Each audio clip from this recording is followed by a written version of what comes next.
ओम शांति, ओम शांति, ओम शांति।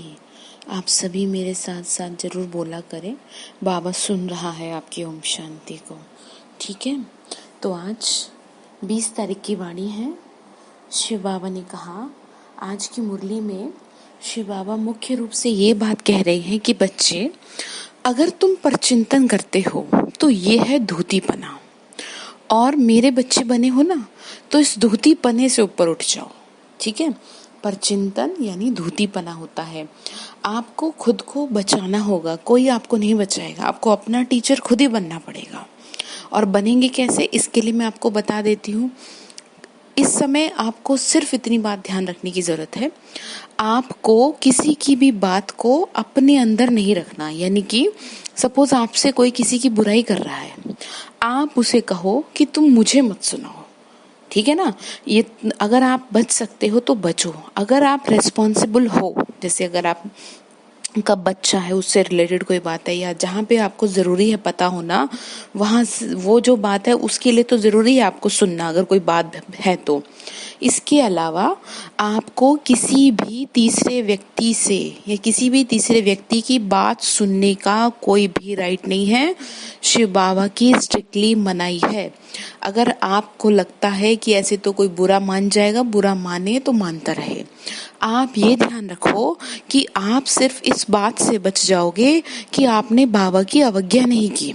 समझ रहे ना, आपको इस चीज का विशेष रूप से ध्यान रखना है कि भले ही मैं इंसान की नजर में रिजेक्ट हो जाऊं, लेकिन भगवान ना मुझे रिजेक्ट कर दे अपनी नजर से। क्योंकि अगर उसने आपको किसी दिन रिजेक्ट कर दिया तो आप सबकी नजरों से गिर जाओगे।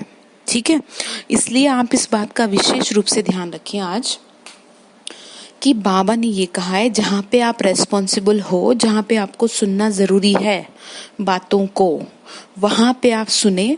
बाकी आप स्ट्रिक्टली मना कर दें कि आप हमें मत बताइए, क्योंकि आपको उस चीज से कुछ मिलना तो है नहीं। ठीक है ना, बाबा के बच्चे बने हो तो इस चीज का बहुत ध्यान रखना। और बाबा ने आज ज्यादा यही समझाया कि बच्चे देखो, तुम्हारी जो ये लाइफ है ना, ये student life is the best life है, और तुम्हें ये ध्यान रखना है कि मैं तुम्हें पढ़ा रहा हूँ। ठीक है ना, मैं आपको नहीं बता रही हूँ ये सब बातें, आप ये सोचना भी मत। मैं तो खुद पढ़ रही हूँ, हम तो खुद टीचर्स बहने जितनी भी मुरली सुना रही हैं, जितनी भी क्लास ले रही हैं, जो भी कुछ कर रही हैं, वो तो खुद अपने को बदल रहे हैं।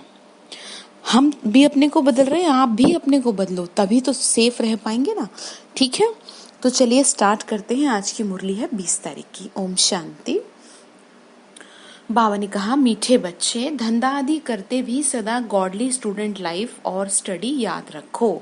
शिव बाबा कह रहे हैं, बच्चे तुम धंधा आदि करो, लेकिन क्या याद रखो, गॉडली स्टूडेंट लाइफ और स्टडी याद रखो। मैं जो तुम्हें ये पढ़ाई पढ़ा रहा हूँ, स्वयं भगवान हमको पढ़ाते हैं, इस नशे में रहो। बाबा कह रहे हैं कि बच्चे इस नशे में रहो, मैं तुम्हें पढ़ा रहा हूँ, तुम्हें और किसी नशे में रहने की जरूरत नहीं है। तुम्हारे को साथ कौन दे रहा है? भगवान साथ दे रहा है। कैसे इसे ढीले हो सकते हो? एक एक दिन का हिसाब लेगा नहीं तो कैसे हिसाब देंगे कि क्या करें, अब शरीर में ये दुख था, वो हो गया। सुबह से शाम तक की रिपोर्ट लेगा आपसे कि मैंने आपको फोन के थ्रू भी समझाया, मैंने हर तरीके से समझाया कि उठ जाओ, अब ये कर लो, अब वो कर लो। ठीक है, एक एक दिन का हिसाब बाबा को देना पड़ेगा। तो इसलिए बार बार क्या ध्यान रखेंगे, बार बार आपको ये ध्यान रखना है कि बच्चे, बाबा समझा रहे हैं कि पढ़ाई को याद रखो, मुझे याद रखो। ठीक है, इसी नशे में रहो। तो प्रश्न बाबा पूछ रहे हैं, जिन बच्चों को ज्ञान अमृत हजम करना आता है, उनकी निशानी क्या होंगे? बाबा ने कहा, ये जो ज्ञान है ना, ये अमृत की तरह है, इसमें बहुत ताकत है, इसको हजम करना होता है। ठीक है ना, हजम करने की निशानी क्या होंगी? जो हजम कर लेता है वो कैसा होगा, वो बता रहे हैं। आंसर है, उन्हें सदा रूहानी नशा रहेगा और उस नशे के आधार पर सबका कल्याण करते रहेंगे। बाबा ने कहा, उन्हें सदा रूहानी नशा रहेगा। वो किस नशे में रहेंगे? वो बाबा के प्यार में गुम रहेंगे। जैसे किसी का किसी से बहुत प्यार होता है तो उसको कोई कुछ भी कहता रहे, उसको फर्क नहीं पड़ता, वो दूसरे आदमी के ख्यालों में खोया रहता है। इसी तरीके से जिसको बाबा का नशा होगा, वो सिर्फ दूसरों का कल्याण करता रहेगा। कल्याण करने के सिवाय दूसरी कोई बात करना भी उसे अच्छा नहीं लगेगा। कांटों को फूल बनाने की सेवा में बिजी रहेगा।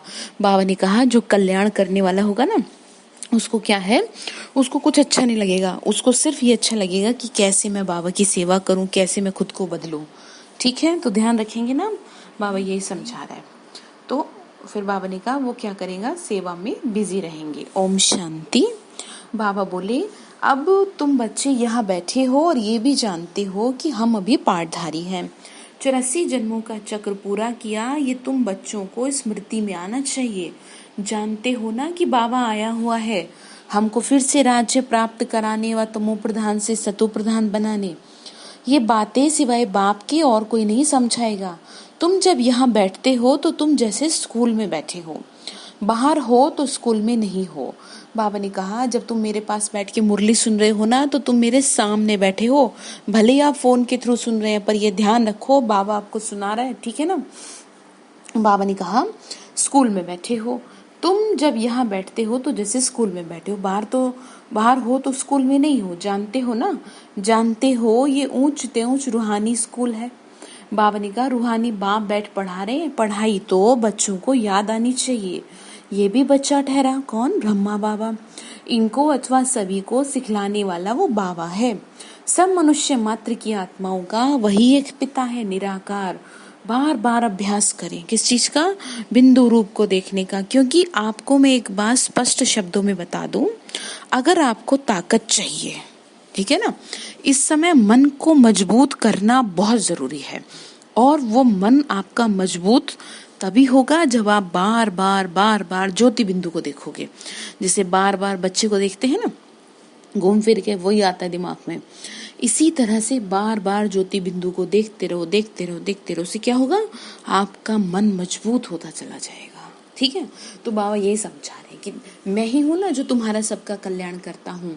सब मनुष्य मात्र की आत्माओं का बाप वही है, वह आकर शरीर का लोन लेकर तुमको समझा रहे हैं। रोज समझाते हैं। यहाँ जब तुम बैठते हो ना तो ये याद आता है ना कि हमने 84 जन्म लिए, हम विश्व के मालिक थे, देवी देवता थे, फिर पुनर्जन्म लेते लेते आकर पट पे पड़े हैं। बाकी कितना साल्वेंट थे। बाबा ने कहा सारी स्मृति आई है ना, भारत की ही तो कहानी है, साथ साथ अपनी भी है। बाबा ने कहा भारत की तो कहानी है ना, साथ साथ अपनी भी है। अपने को फिर भूल ना जाओ। हम स्वर्ग में राज्य करते थे, जैसे कि हर एक किसी की अपनी अपनी एक लाइफ की स्टोरी होती है। इसी तरह भारत की भी एक कहानी है। वो क्या है, भारत के 84 जन्मों की अद्भुत कहानी, यानी कि उत्थान और पतन की। ठीक है ना, राइज और फॉल। बाबा यही समझा रहे हैं कि बच्चे भारत की भी क्या है, कहानी है। तो फिर बाबा ने कहा बच्चे तुम समझ रहे हो ना इस बात को, बाबा पढ़ा रहे हैं। बाबा ने कहा कैसे भूल जाते हो, ये सारा दिन स्मृति में आना चाहिए। धंधा आदि करते स्टडी तो याद आनी चाहिए ना। कैसे हम विश्व के मालिक थे फिर नीचे उतरते हैं, बहुत सहज है समझना, परंतु यह याद भी कोई को रहती नहीं है। आत्मा पवित्र ना होने के कारण याद खिसक जाती है। हमको भगवान पढ़ाते हैं, ये कैसे भूल जाते हो। हम बाबा के स्टूडेंट हैं, बाबा कहते रहते हैं याद की यात्रा पर रहो। बाबा हमको पढ़ाकर ये बना रहे हैं, सारा दिन ये स्मृति आती रहे। बाबा ने कहा आपको बार बार ये याद रहे कि बाबा पढ़ा रहे हैं। अरे वो भगवान जिसकी एक नजर के लिए दुनिया तरसती है, वो आपको पढ़ा रहा है। आप कैसे इतने डाउन हो सकते हो, कैसे मुरझा गए छोटी सी बात में, कैसे घबरा जाते हो, हैं? ये तो उसका अपमान हो गया ना, ऐसे नहीं घबरा सकते आप, बहुत ताकत दी है उसने आपको। बाबा ने फिर कहा कि बच्चे हमको, फिर बाबा ने कहा खिसक जाती है, हमको भगवान पढ़ाते हैं, याद खिसक जाती है। हम बाबा के स्टूडेंट हैं, बाबा कहते रहते हैं बच्चे याद की यात्रा पर रहो। फिर बाबा ने कहा मैं तुमको पढ़ा के ऐसा बना रहा हूँ, सारा दिन ये पढ़ाई पढ़ा रहे ना, सारा दिन यही स्मृति आती रहे, बाबा याद दिला रहे हैं, यही वो भारत है। हम सो देवी देवता थे, सो अब असुर बने। पहले तुम्हारी भी बुद्धि आसुरी थी, अब बाप ने ईश्वरीय बुद्धि दी है। बाबा ने कहा पहले तुम्हारी बुद्धि भी आसुरी थी, अभी तो ईश्वरीय बुद्धि बनी है ना, शुद्ध बुद्धि बनी है। परंतु फिर भी कोई कोई की बुद्धि में बैठता नहीं है, भूल जाते हैं बाबा कितना नशा चढ़ाते हैं। तुम फिर से देवता बनते हो तो वह नशा रहना चाहिए। हम अपना राज्य ले रहे हैं, हम अपना राज्य करेंगे, कोई को तो बिल्कुल नशा चढ़ता ही नहीं है। बाबा ने कहा बच्चे कईयों का तो बुरा हाल है, कईयों को नशा ही नहीं चढ़ता। किस बात का नशा, कि हम अपना राज्य ले रहे हैं, है ना। कैसे भूल सकते हो तुम भूल जाओगे तो फिर कैसे आगे जाओगे। बाबा यही समझा रहे हैं।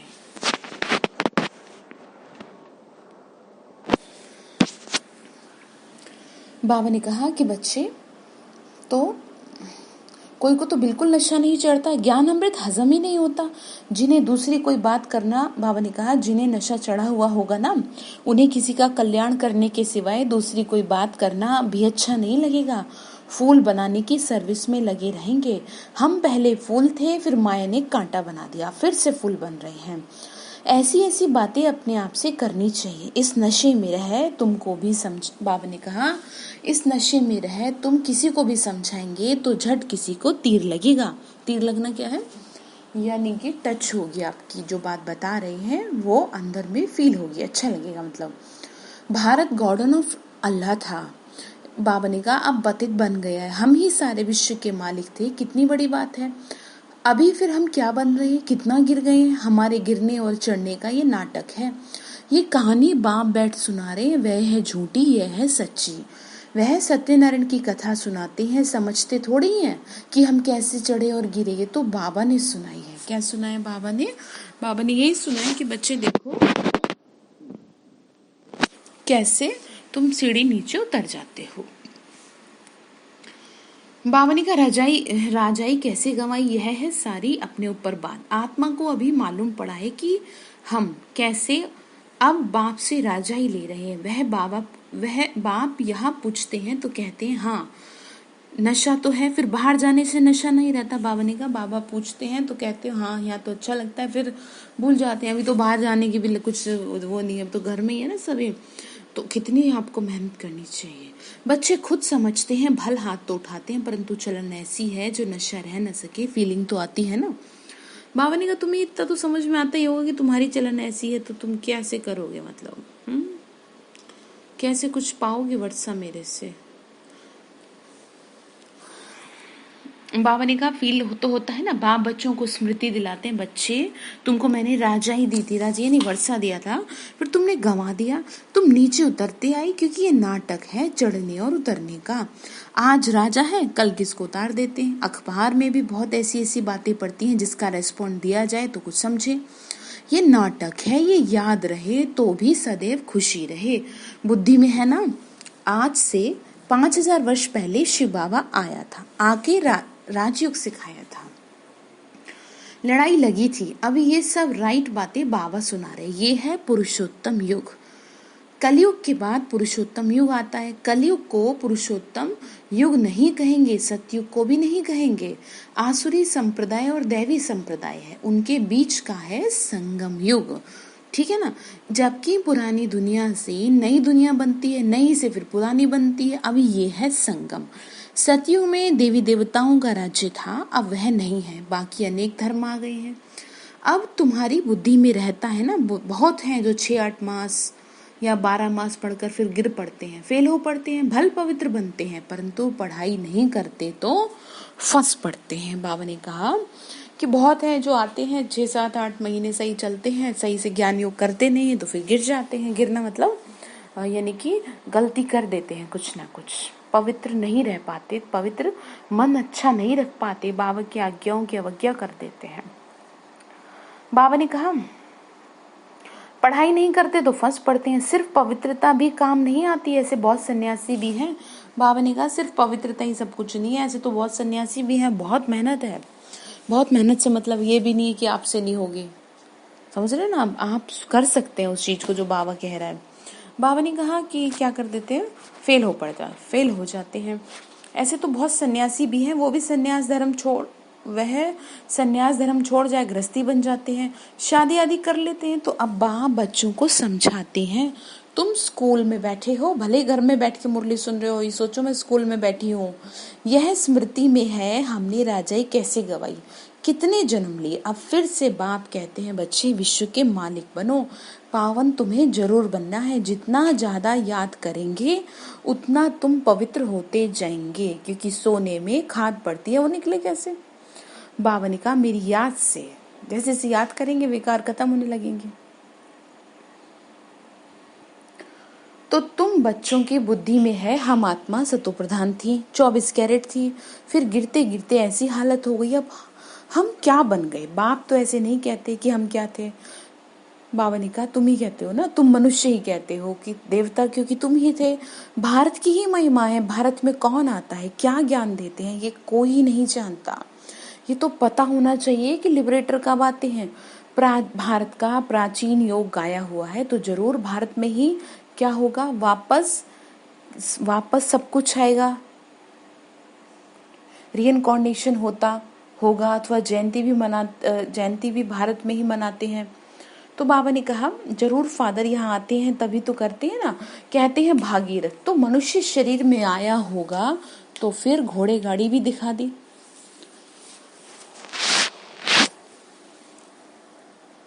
बाबा ने कहा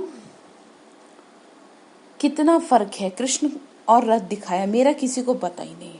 अभी तुम समझते हो ना, इस रथ पर आते हैं किस पे, ब्रह्मा के। इनको ही भाग्यशाली रथ कहते हैं, ब्रह्मा सो विष्णु। चित्र में कितना क्लियर है, त्रिमूर्ति के ऊपर शिव। ये शिव का परिचय किसने दिया, बाबा ने ही तो बनवाया है। अभी तुम समझते हो, बाबा इस रथ में आए हैं, ब्रह्मा सो विष्णु, विष्णु सो ब्रह्मा। ये भी बच्चों को समझाया जाता है। कहाँ 84 जन्म के बाद विष्णु सो ब्रह्मा बनते हैं, कहाँ ब्रह्मा सो विष्णु एक सेकंड में। बड़ी वंडरफुल बातें हैं, बुद्धि में धारण करनी है। पहले पहले समझाना होता है क्या, शिव बाबा का परिचय। ठीक है। बाबा ने कहा भारत स्वर्ग था, जरूर हेवनली गॉड फादर ने स्वर्ग बनाया। ये चित्र तो बड़ा फर्स्ट क्लास है समझने का। क्या कह रहे हैं बाबा कि ये चित्र बड़ा फर्स्ट क्लास है समझने का, जो बाबा ने बनाया है। ठीक है ना, यानी बनवाया। समझाने का शौक रहता है, बाप को भी शौक है।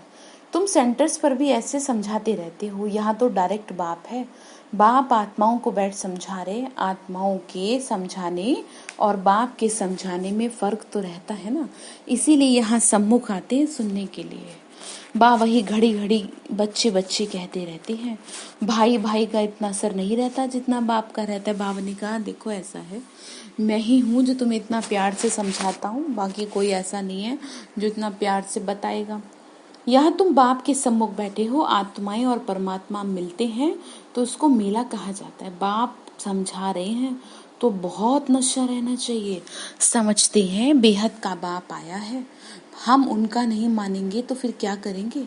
स्वर्ग में भेजा था तुम्हें, बाबा कह रहे हैं, फिर 84 जन्म लेते लेते अब पतित बन गए, फिर तुम पावन नहीं बनेंगे। आत्माओं को कहते हैं, कोई समझते हैं बाबा सच कहते हैं, कोई तो झट कहते हैं बाबा हम पवित्र क्यों नहीं बनेंगे। बाबा ने कहा कईयों को तो बहुत अच्छे से लगता है कि हाँ हम क्यों नहीं करेंगे, कईयों का बुरा हाल है कि हम कैसे करेंगे, सुबह नहीं उठ सकते, बस ऐसे भी है ना बहुत। ठीक है ना, तो बाबा यही समझा रहे हैं, बाबा ये बात पक्की करा रहे हैं कि बच्चे देखो आप इस चीज़ को समझ लो जो बाबा कह रहे हैं। बाबा कहते हैं मुझे याद करो तो तुम्हारे पाप कट जाएंगे, तुम सच्चा सोना बन जाएंगे। मैं सभी का पतित पावन बाप हूँ, तो बाप की समझानी और आत्माओं की बच्ची की समझानी में कितना फर्क है। बाबा ने कहा मैं तुम्हें समझा रहा हूँ, ठीक है ना, और बच्चों के समझाने में तो फर्क हो जाता है ना। समझो कोई नए आ जाते हैं, उनमें भी जो यहाँ का फूल होगा तो उनको टच होगा, ये कहते ठीक है, जो यहाँ का नहीं होगा समझेगा ही नहीं। तो तुम भी समझाओ, हम आत्माओं को बाबा कहते हैं। बाबा ने कहा किसी को समझाना है तो आप यही कहें, तुम पावन बनो। मनुष्य पावन बनने के लिए गंगा स्नान करते हैं, गुरु करते हैं, परंतु पतित पावन तो बाप ही है। बाप आत्माओं को कहते हैं कि तुम कितने पतित बन गए हो, इसीलिए आत्मा याद करती है कि आकर के पावन बनाओ। बाप समझा रहे हैं, क्या समझा रहे हैं कि मैं कल्प कल्प आता हूँ, तुम बच्चों को कहता हूँ ये अंतिम जन्म पवित्र बन रह लो, पवित्र बनो। स्वर्ग में विष का नाम ही नहीं होता, ठीक है ना। बाबा ने कहा स्वर्ग में विष होता ही नहीं है। जब कोई आते हैं तो उनको समझाओ, पहले अपने को समझो आत्मा, तभी मुझे याद कर पाएंगे। मन मना भव, बाप निराकार है, वही क्या कर रहे हैं, निराकार बाप जो है बच्चों को समझा रहे हैं। क्या समझा रहे हैं, यही कह रहे हैं कि बच्चे जैसे हम शरीर द्वारा सुनते हैं ना, जैसे हम शरीर द्वारा सुनते हैं, बाप भी शरीर में आके समझाते हैं। नहीं तो ऐसे कैसे कहें कि तुम याद करो। बाबा ने कहा जैसे तुम शरीर से सुन रहे हो मैं भी समझा रहा हूँ तुम्हें, नहीं तो ऐसे कैसे कहूँ। बाबा बोले बच्चे, देह और देह के सभी संबंधों को क्या करो, बुद्धि से भूल जाओ, छोड़ो। जरूर यहाँ आते हैं, ब्रह्मा में प्रवेश करते हैं, प्रजापिता अब प्रैक्टिकल में है। इन द्वारा बाबा कह रहे हैं, हम बेहद के बाप को ही मानते हैं, समझते हो ना। वह कहते पावन बनो, पतितपना छोड़ो। बाबा ने कहा मैं क्या कह रहा हूँ तुम्हें, ठीक है, पतितपना छोड़ो, पुरानी देह के अभिमान को छोड़ो, मुझे याद करो तो अंतमति सुगति हो जाएगी और तुम क्या बन जाएंगे, लक्ष्मी नारायण। अब फिर बाबा ने कहा, बाप से बेमुख करने का मुख्य अवगुण क्या है। अब ध्यान से सुन लेंगे। बाबा कह रहे हैं, मेरे से बेमुख जो होता है ना, उसका मुख्य कारण क्या है। उसका मुख्य कारण है एक दूसरे का परचिंतन करना। क्या करना, एक दूसरे का परचिंतन करना, ईविल बातें सुनना और सुनाना, ठीक है, बेकार की खराब बातें जिनसे आपका ना कुछ लेना ना कुछ देना, चाहे वो, अब देखो, अब एक चीज तो बहुत लोगों में परिवर्तित हो चुकी है कि वो आपस में रिश्ते नातों से तो फिर भी थोड़ा सा वो कर लेते हैं, लेकिन ब्राह्मणों के चिंतन में बड़े अच्छे से आ जाते हैं। तो इस चीज का भी आपको पूरा ध्यान रखना है अगर आपको आगे जाना है तो। अगर आप चाहते हैं कि बाबा आपको प्यार करे, बहुत प्यार करे और आपको बचा के रखे, तो आप इस चीज को करें। क्या, आपको किसी की परचिंतन करनी ही नहीं है, सुननी ही नहीं है, ठीक है। बाबा समझा रहे हैं। बाबा ने कहा, बाप का डायरेक्शन है, तुम्हें इविल बातें सुननी नहीं है, इनकी बात उनको, उनकी बात इनको सुनाना, ये धूतीपना तुम बच्चों में नहीं होना चाहिए। कईयों का बुरा हाल है, इस काम में बहुत आगे हैं, तो इसलिए इस चीज से आपको बचना होगा, ठीक है ना। अगर आप चाहते हैं कि बाबा आपको प्यार करे, और अगर नहीं चाहते तो जो मन में आए वो करें, फिर उसी हिसाब से बाबा अपना हिसाब भी पूरा कर लेगा। इस दुनिया में, इस समय दुनिया में सभी विपरीत बुद्धि हैं, सिवाय राम के दूसरी कोई बात सुनाना, इसको धूतीपना कहा जाता है। अब बाबा कहते हैं, धूतीपना छोड़ो, तुम सभी आत्माओं को बताओ कि हे सीताएं, तुम एक राम से योग लगाओ, तुम हो मैसेंजर, ये मैसेज दो सबको, ये नहीं कि फालतू की बातें करो, ठीक है ना। क्योंकि अब जैसे जैसे ज्ञान में जितना तीखे जाएंगे तो यही सारी बातें फालतू की आपकी परीक्षा के रूप में आएंगी। बाहर की परीक्षा से तो फिर भी पास हो जाते हैं, लोगों से फालतू बात नहीं करते, लेकिन ब्राह्मण परिवार से परीक्षा आएंगे तो भगवान के प्रिय बनने के लिए इस कार्य को करेंगे तो बहुत अच्छा रहेगा। बाबा ने कहा, बस मुझे याद करो, इस बात के सिवाय बाकी सब है धूतीपना। देखो, बाबा ने एक नई बात कह रहे कि देखो ऐसा है, मेरे को याद करने के अलावा तुमने अगर कुछ भी बात करी तो क्या हो गई, धूतीपना। धूतीपना तो आप सब जानते हैं, मुझे समझाने की जरूरत नहीं है। बाप सब बच्चों को कह रहे हैं, सबको कह रहे हैं, किसी एक को नहीं कह रहे, धूतीपना छोड़ दो। तो जरूर गड़बड़ कर रहे हैं ना। सभी सीताओं को एक राम से योग जुड़वाओ। बाबा ने कहा, सब एक को याद करो, तुम्हारा धंधा है मेरा पैगाम देते रहो। बाप आया है, कहते हैं तुमको गोल्डन एज में जाना है, अब इस आयरन एज को छोड़ना है, तुमको वनवास मिला हुआ है। बाबा ने कहा, अब इससे तो तुम्हें ऊपर उठना है, कैसे उठोगे। जंगल में बैठे हो ना, बच्चा अगर हायर कंपटीशन की तैयारी कर रहा है, फालतू की बातों में लगा रहा है फोन पे, तो आप क्या कहोगे कि बेटा ऐसे तो तुम बन गए, समझ रहे ना आप। तो बाबा भी यही कहेगा कि ऐसे तो तुम्हारा क्या होगा, कुछ भी नहीं हो पाएगा, धूतीपना करेंगे तो। जंगल में बैठे हो ना, वन जंगल को कहा जाता है। कन्या की जब शादी होती है तो वन में बैठती है, फिर महल में जाती है। तुम भी जंगल में बैठे हो, अब ससुर घर जाना, इस पुरानी देह को छोड़ना है। एक बाप को याद करो, जिनकी विनाश काले प्रीत बुद्धि है, वह तो महल में जाएंगे, और बाकी विपरीत का है वनवास, जंगल में वास है। बाप तुम बच्चों को भिन्न भिन्न रीति से समझाते हैं, जिस बाप से इतनी बेहद की बादशाही ली, उनको तुम भूल गए। बाबा ने कहा, तो तुम वनवास में चले गए, वनवास और गॉर्डन वास। बाबा ने कहा, बाप का नाम है ही बागवान। बाबा ने कहा, मेरे को याद करेंगे तो बागवान यानी बाबा के बगीचे में आएंगे, बागवान बनेंगे। परंतु जब कोई की बुद्धि में आए, भारत में ही हमारा राज्य था, अभी नहीं है, अभी तो वनवास है, फिर गार्डन में चलते हैं। तुम यहाँ बैठे हो ना, कहाँ के गार्डन में, जानते हैं ना, बाबा समझा रहे हैं। तुम यहाँ बैठे हो तो बुद्धि में है ना कि हम अपना राज्य ले रहे हैं। बाबा कहते हैं, मेरे साथ प्रीत रखो, फिर भी भूल जाते हैं तो बाबा उल्हना देते हैं। तुम मुझ बाप को कहाँ तक भूलते रहेंगे, फिर गोल्डन एज कैसे बनेंगे? अपने से पूछो तो कितना समय याद करते हो? हम जैसे कि याद की अग्नि में पड़े हैं।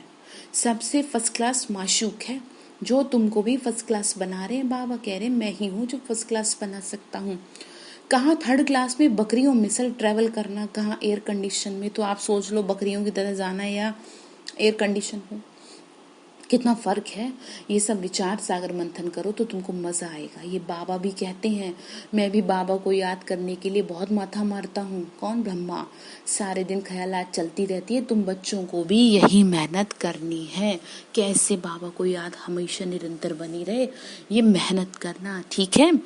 अच्छा, मीठे मीठे सिक्के लदे बच्चों प्रति माता पिता बाप दादा का याद प्यार और गुड मॉर्निंग। रूहानी बाप की रूहानी बच्चों को नमस्ते। रूहानी हम बच्चों की रूहानी माता पिता बाप दादा को नमस्ते नमस्ते नमस्ते। बाबा नमस्ते। शुक्रिया बाबा, शुक्रिया बाबा, शुक्रिया। धारणा के लिए मुख्य सार है, किसी को भी एक राम बाप की बातों के सिवाय दूसरी कोई भी बात नहीं सुनानी है। एक की बात दूसरे को सुनाना पर चिंतन करना, ये है धूतीपना, इसे छोड़ देना है, ठीक है। दूसरा पॉइंट है, एक बाप के साथ प्रीत रखनी है। पुरानी देह का विमान छोड़ एक बाप की याद से स्वयं को पावन बनाना है। क्या करेंगे? एक बाप की याद से स्वयं को पावन बनाना है। वरदान दे रहे शिव बाबा, अलौकिक नशे की अनुभूति द्वारा निश्चय का प्रमाण देने वाले सदा विजयी भव। अलौकिक नशे की अनुभूति द्वारा, बाबा ने कहा अलौकिक नशा लौकिकता से परे, ठीक है। अलौकिक रूहानी नशा निश्चय का दर्पण है। भगवान पे आपको बहुत निश्चय है, इस बात का दर्पण है या इस बात का उदाहरण है आपके चेहरे की ये रंगत, आपका ये नशा जो दूर से ही दिखाई देता है। निश्चय नहीं है तो नशा कैसे रहेगा? निश्चय का प्रमाण है नशा और नशे का प्रमाण है खुशी। जो सदा खुशी और नशे में रहते हैं उनके सामने माया की कोई भी चाल चल नहीं सकती। बाबा ने कहा बेवफा बादशाह की बादशाही के अंदर माया आ नहीं सकती। अलौकिक नशा सहज ही पुराने संस्कार भुला देता है। इसीलिए सदा आत्मिक स्वरूप में के नशे में, अलौकिक जीवन के नशे में, फरिश्तेपन के नशे में या भविष्य के नशे में रहो तो विजय बन जाएंगे। बाबा ने कहा इसीलिए किसके नशे में रहना? अलौकिक नशा, भविष्य का नशा कि आप क्या बनने वाले हैं, ठीक है। स्लोगन है, मधुरता का गुण ही ब्राह्मण जीवन की महानता है, इसीलिए मधुर बनो और मधुर बनाओ। मधुरता का गुण ही ब्राह्मण जीवन की क्या है? महानता है, इसीलिए मधुर बनो और मधुर बनाओ। तो आज के लिए आपका होमवर्क ये है, आपको धूतीपना नहीं करना है। धूतीपना आई होप आप करते तो नहीं होंगे, पर बाबा तो सभी को समझा रहा है। क्या कह रहे हैं कि तुम जो है ना फालतू की बातें बिल्कुल नहीं सुने, अपने पे ध्यान रखना है पूरा पूरा, ठीक है। अच्छा, ओम शांति।